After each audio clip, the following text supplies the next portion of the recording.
রে, দেখো মেয়ের কাণ্ড। ঘড়িতে কটা বাজে আর এখনো কুম্ভকর্ণের মতো ঘুমাচ্ছে। আরে ওঠ রে, আজকে আমার অন্নপূর্ণা ভান্ডারের টাকা ঢুকবে, তাড়াতাড়ি ওঠ। কুম্ভকর্ণের মতো ঘুমাস নে কো। ওঠ ওঠ ওঠ, দেখি আমি যাই দেখি বাবা কাজে আবার। এই দেখ মোনা, অন্নপূর্ণা ভান্ডারে 3,000 টাকা ঢুকেছে রে। বই গেছিলাম আপডেট করতে। তুই যা তাড়াতাড়ি ওঠ, গিয়ে ইলিশ মাছ নিয়ে আয়। আর আজকে রসিয়ে কষিয়ে ভালো করে ইলিশ মাছ খাবো, কতদিন খাই না বাবা।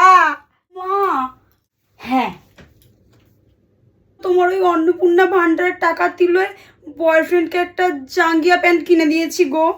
ওই টাকাটা আর নেই, ইলিশ মাছ খাওয়া হবে না।